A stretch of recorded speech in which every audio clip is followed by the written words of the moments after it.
The WNBA's youngest stars are taking over the USA senior national team roster.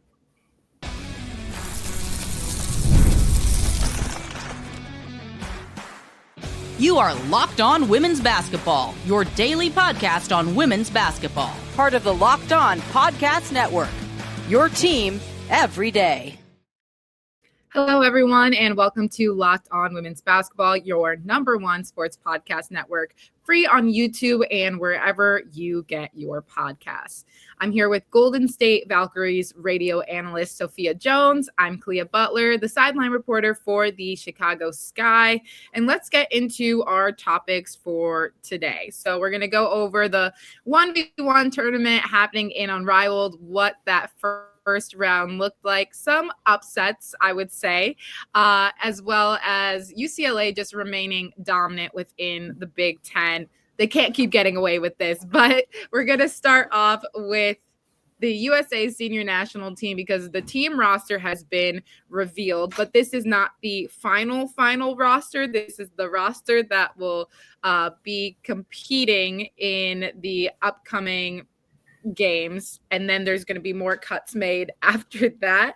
But when we're looking at some of the youngest players that are on the team, Paige Bueckers, Caitlin Clark, and Angel Reese are among 5 players who will make the U.S. national team competition debuts in the FIBA Women's World Cup qualifying tournament, which will be played next month.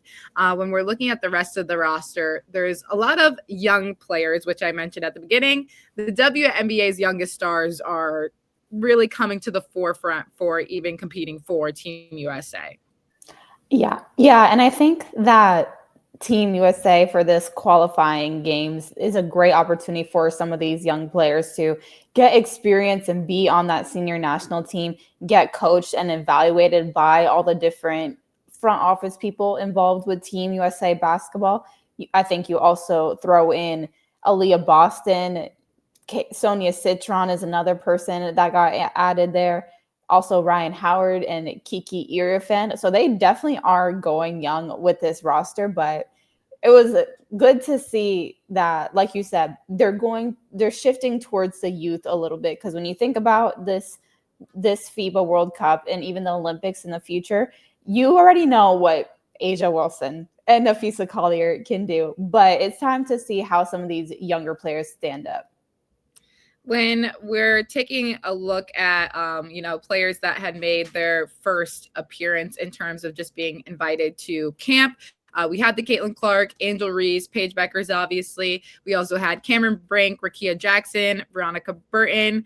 We mentioned Kiki Irifen, Lauren Betts, Alliyah Boston, as well as JuJu Watkins. Some of them are clearly not on this roster. JuJu and Lauren still in school. JuJu obviously still dealing with her recovery from her ACL tear. Veronica Burton we don't see. We also don't see Brittney Griner, Rickea Jackson, and Cameron Brink. So we were talking about this. We're kind of curious how many more cuts you really make after this. Obviously, really great to get that experience being able to play in the FIBA World Cup and kind of test out the roster that you have right now. But realistically, what could you see from how many more players would you really cut from this roster right now? I almost don't think it's a matter of cutting because there are currently 12 players on the roster, which that is standard for what you see in the WNBA.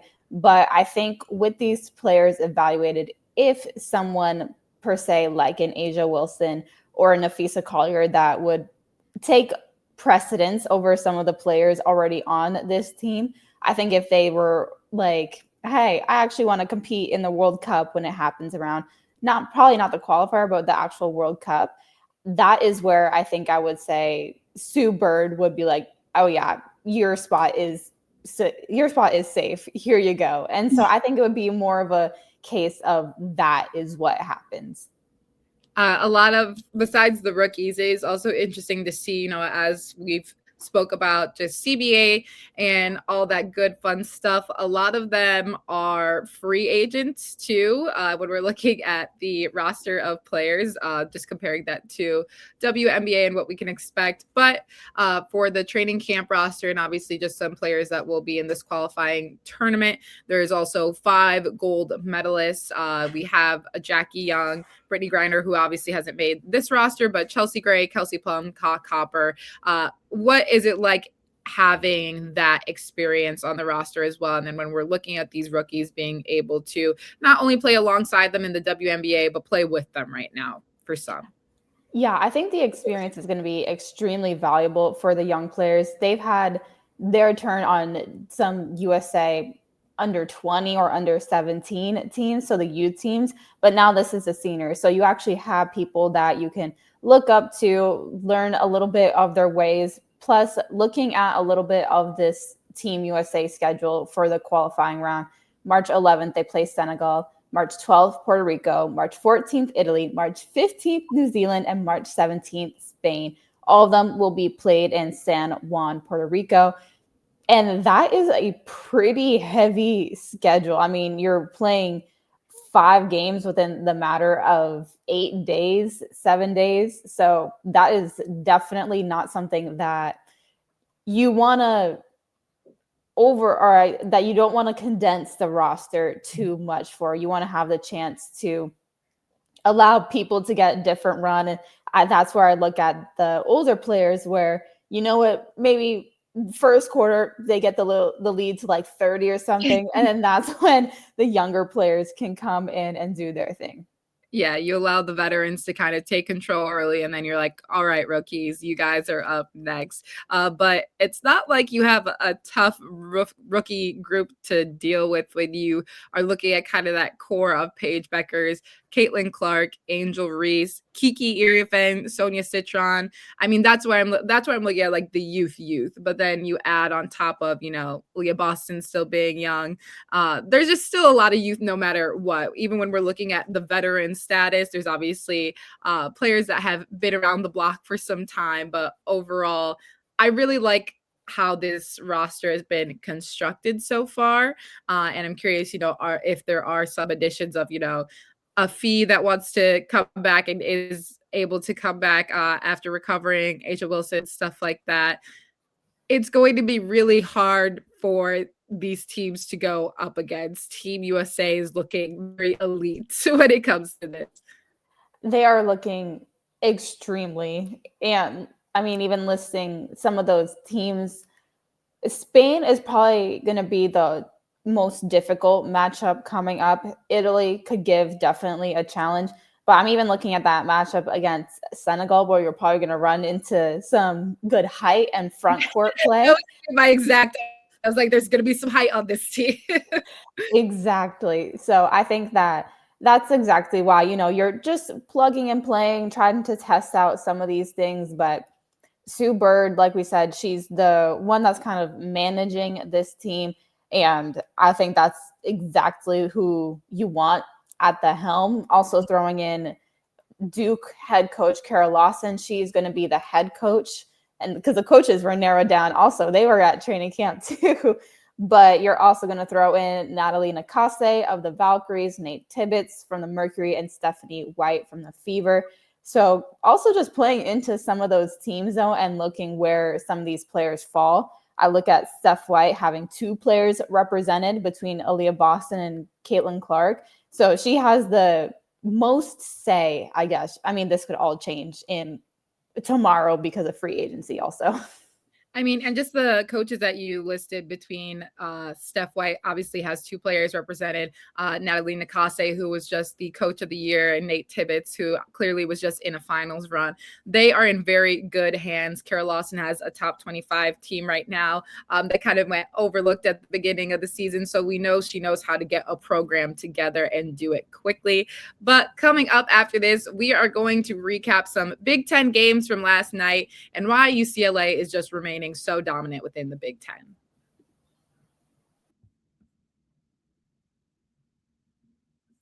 Tax season doesn't have to take over your life. This year, TurboTax is making it easier than ever to just hand things off and move on with your day.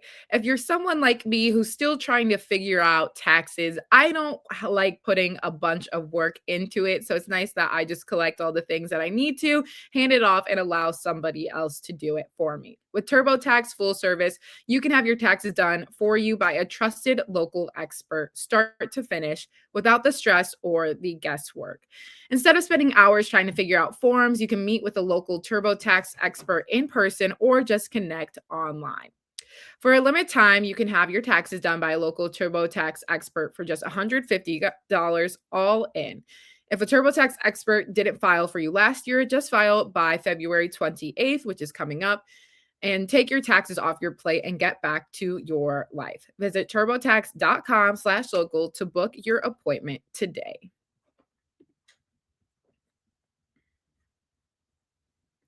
It's 2026, and if you're still paying rent without Built, it's time for a change.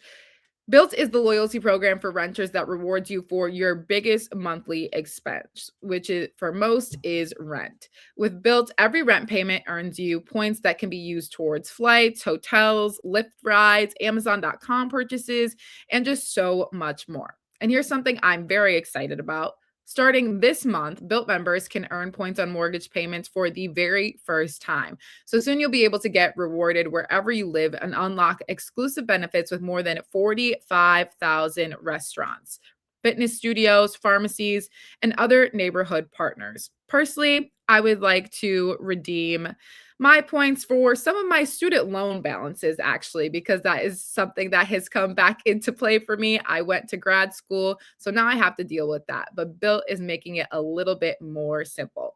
Paying rent is better with Built, and soon owning a home will be better with Built too. Earn rewards and get something back wherever you live. Join the loyalty program for renters at joinbuilt.com/lockedonwomen. That's JOINBILT.com/lockedonwomen. Make sure to use our URL so they know we sent you.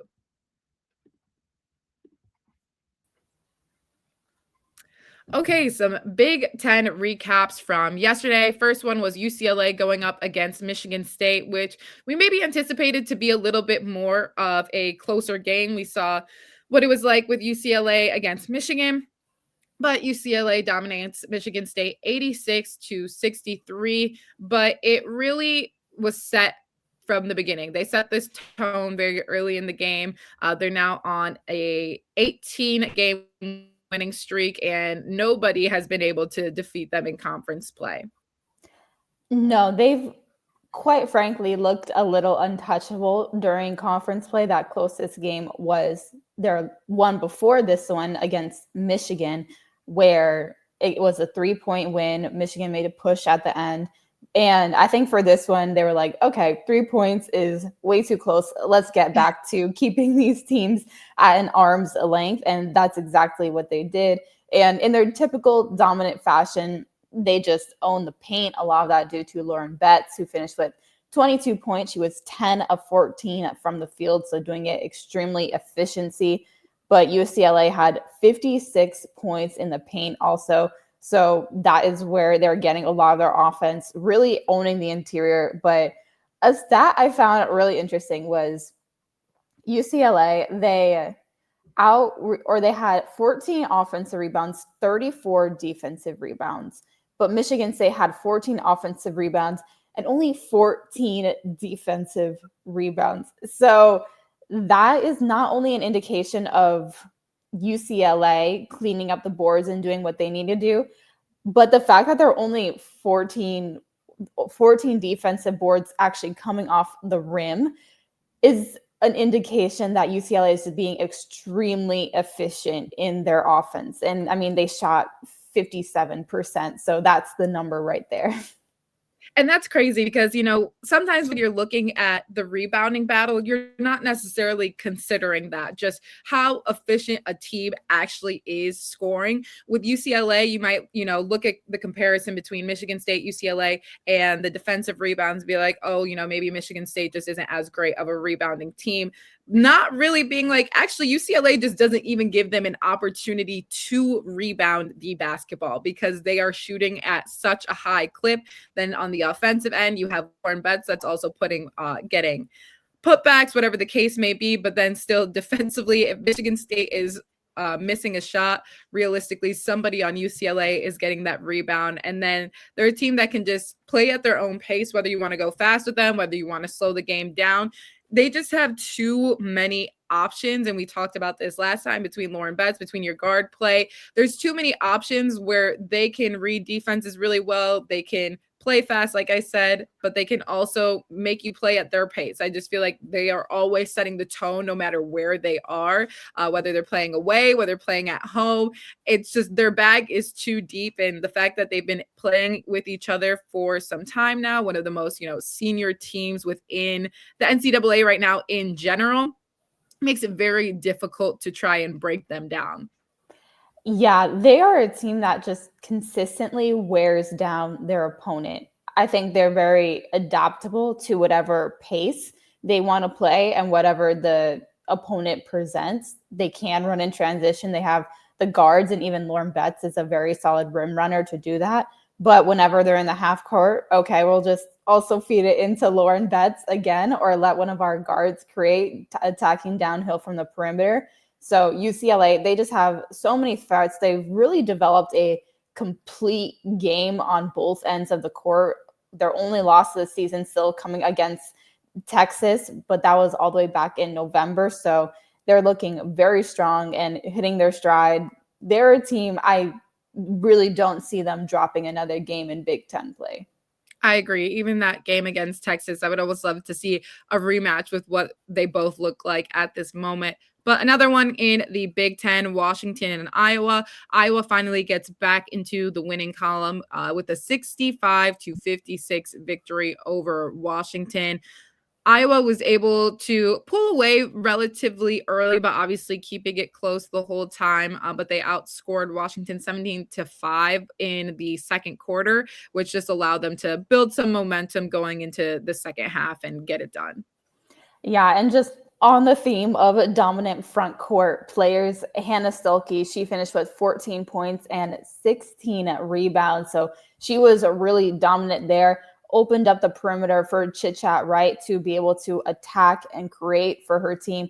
She finished with 21 points and 4 assists. But like you said, this was a really important win for Iowa to get back in the win column. And Washington, with their ranking as well, they kind of go in and out of the AP poll, but right now sitting at that number 25.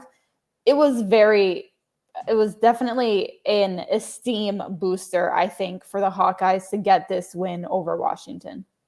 Yeah, I agree with you because before this, they were on a 3-game losing streak. They were playing some very tough opponents at that, but then they did drop their non-ranked game to Minnesota. So being able to get back in the win column, especially against the top 25 team, still against Washington, who has been on a good run as of late. Strong game for them, but I want to focus on what you were saying too, just with the front court dominance for Iowa, because that's really what has been able to separate them in some of these games. And we're talking about just the rebounding prowess in general. Being able to pull down 16 rebounds for Hannah Stuelke, obviously having a double-double with the 14 points, but her presence, and even speaking about just that veteran leadership too, I think she's also a player that you can play through at times if you are Iowa. When she's on, I think Hannah Stuelke is on. When she's not having her greatest day, let's say, I think it does impact Iowa in different facets. We're also talking about them, losing some guard play as well. I think this is a team that has had to rely a little bit more heavily on their front court than they maybe have had to in the past. Yeah, and for a player like Hannah Stuelke, she's not contained to just back to the basket work. She can stretch it out, operate in the mid-post area, the mid-range. She can shoot that mid-range shot, put it on the ground, get to the bucket. She's a very agile big also. And I think that her importance, not only on offense, but on defense as well, is what is going to help Iowa continue the path that they were on before Taylor McCabe went down and they lost that huge piece, went on a little bit of a losing streak. So Hannah Stuelke will definitely be an important piece to that. We'll see if they can climb their way back within the top 10 in the rankings. But coming up after this, we have to recap what that first round of Unrivaled looked like for the 1v1 tournament and the biggest upsets that we saw. So stay with us. Finding a doctor that you actually like can feel like discovering a diamond in the rough. Sure, you want someone who is in network, nearby, and has availability, but you also want a doctor who listens, makes you feel comfortable, and explains things clearly. That kind of doctor exists, and finding them is easy with ZocDoc. ZocDoc is a free app and website that helps you find and book high-quality in-network doctors, so you can find someone you love without all the hassle. I actually used ZocDoc to book a dentist appointment the other day, and it was really, really easy to use. ZocDoc is a little bit like Yelp for doctors. And if you're anything like me, you do not go to any restaurant without checking the Yelp reviews before. So think of ZocDoc in that way for your healthcare providers. Stop putting all those doctor's appointments off and go to ZocDoc.com/LockedOnNBA to find and instantly book a doctor you love today. That's ZocDoc.com/LockedOnNBA. ZocDoc.com/LockedOnNFL. Thanks to ZocDoc for sponsoring this message.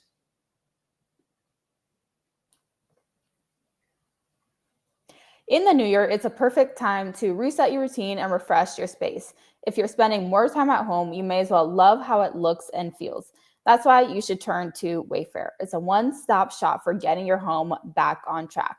From bedding and mattresses to storage solutions for every room, Wayfair makes it easy to start the new year fresh. If you're someone like me who you spend a lot of time at home because you work from home or you're just a homebody in general, which is totally fine, then you want your space to be your sanctuary, and Wayfair makes it so easy and have really high quality products in order to do so and have your peace of mind in your living space. So get organized, refreshed, and back on track this new year for way less. Head to wayfair.com right now to shop all things home. That's WAYFAR.com. Wayfair, every style, every home.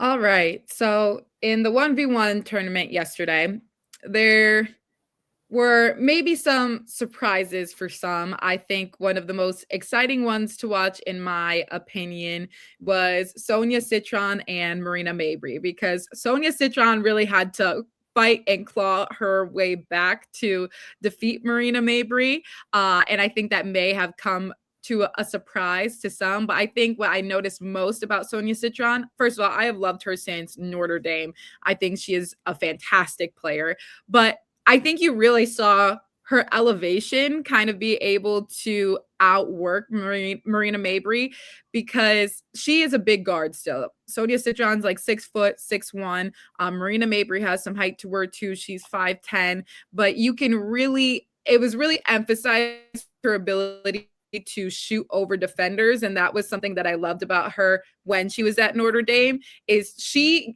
is vertical, like she is going straight up and she's shooting over you. She's not necessarily shooting fadeaways. It's kind of an interesting look. She's not really fading away, but she is shooting over you, and I think that elevation was the differentiator for her to come back and beat Marina Mabrey. 12-10 was the final score. Yeah, that was a really exciting matchup, like you said. But for Sonia, you mentioned her elevation. I think that another thing that was really valuable for her was her ability to score at all three levels. So it helped keep Marina Mabrey on her toes. But one common thing that I noticed this year and last year in these ones is that sometimes the more in shape player is the one that also wins.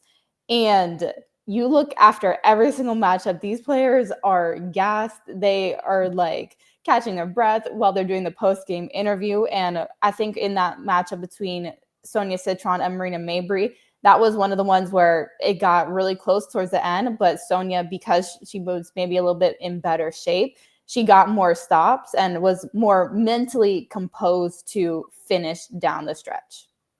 Truthfully, Sonia never really looks tired. Like, she is just really one of one. She always just has a very like even keel presence about her. But I think that's also what helps her too, is just her poise late in the game where, they're having fun, don't get me wrong. But when it's time to really lock down and get the win, she is going to lock down and get the win, which we saw yesterday. Another exciting one, well, kind of a little bit of a funny one too, was between Courtney Williams and Veronica Burton. Courtney Williams had no hope in this one because Veronica Burton beat her 11-0, and Courtney Williams kind of ran to her dad afterwards. It was like, wow, I really got shut out in this. I didn't score one time. But Veronica was honestly kind of having her way with Courtney Williams, especially kind of getting downhill. And then you talk about another player that can kind of score all three levels. Veronica was just cooking, and she walked off and said, well, my time here is done. No, exactly. And I love the ability for Court to go off the court and laugh at herself a little bit, because Veronica, it was just one of those flow states that you could tell she entered. And not only did Courtney Williams get shut out from scoring, but she didn't even touch the ball. Like, she didn't even get it.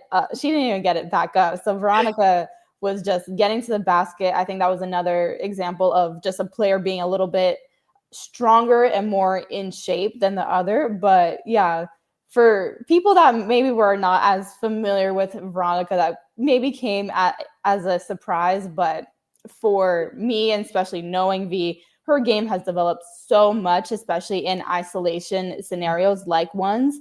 And I was personally happy to see that she maybe turned a couple heads there. Yeah, I mean, especially when you are the most developed player of the year. But I know Veronica from being a Northwestern grad, so she's popular within the Chicagoland area. She's been a bucket for quite some time, and some people are just getting accustomed to that now, if you will. But kind of looking ahead, not to get too excited here, but I'm really excited for these second round matchups, because there's two that are a battle of the teammates, which is Paige Bueckers and Arike Agumbawale, and then Jackie Young and Chelsea Gray will be going at it. So we have a battle between the wings. We have a battle between the aces. I'm really excited to see this Paige Arike win. When we're talking about one-on-one players, this is it. No, 1,000%. I think that Paige in her matchup handled business against Kate Martin, but Arike, the way that she was doing Slim, I was like, there's no way. Like, because Slim she's former, she's a great defender, former all defensive team. She has the reach, the size.